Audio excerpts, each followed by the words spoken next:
10 سال پہلے میں دبئی میں نوکری ڈھونڈ رہا تھا۔ جو پیسے ساتھ لایا خرچ ہو چکے تھے۔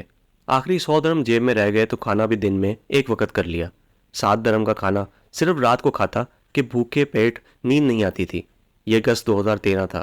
دبئی کی شدید ترین گرمی، دھوپ اور حبس میں صبح 6 بجے تیار ہو کر بھوکے پیٹ نوکری کی تلاش میں نکلتا۔ 1 گھنٹے بعد ہی گرمی اور پسینے سے حالت خراب ہو جاتی۔ گوگل میپ پر قریبی مسجد جاتا اور پانی پی لیتا، ساتھ شاپر میں ڈال لیتا۔ شارجہ الخان سے نکل کر النہدہ الکسیس سے ہوتے ہوئے ڈیرہ دبئی تک 10 کلومیٹر پیدل جاتا۔ ایسی شدید دھوپ اور گرمی میں 1 کلومیٹر چلنا بھی عذاب ہوتا ہے۔ پاکستان سے اپنی سی وی کے ڈھیروں پرنٹ ساتھ لے کر آیا تھا۔ راہ چلتے ہر دکان، ہر آفس میں جا کر اپنی سی وی دیتا، پوچھتا کوئی کام مل جائے گا۔ کئی بار آفس کے باہر کھڑا سیکیورٹی گارڈ بھگا دیتا، کئی بار دکاندار بے عزت کر کے نکال دیتے۔ نوکری نہ ملتی اور سارا دن بھوکے پیٹ چلنے کے بعد واپسی کا سفر طویل تر ہو جاتا۔ دماغ میں گزرا ہوا اچھا وقت گردش کرتا، کس دوست نے کب کہاں دھوکہ دیا، کس رشتہ دار نے کیسے ساتھ چھوڑا، سب کچھ ذہن کے پردے پر ایک فلم کی طرح چلنے لگتا۔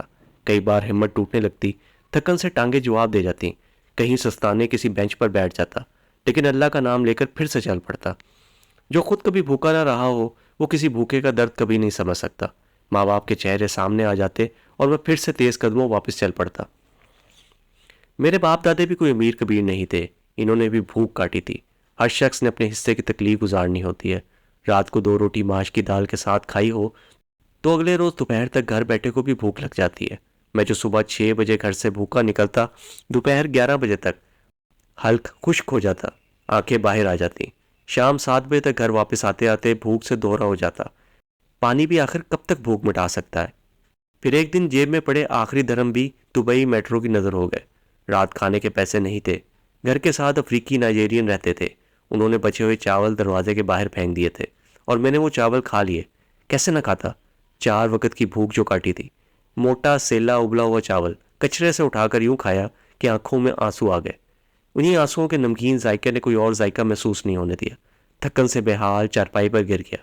نیند کب آئی اور رات کیسے گزری کوئی پتہ نہیں چلا۔ اگلے روز معلوم ہوا راس الخیمہ میں نوکری آئی ہیں۔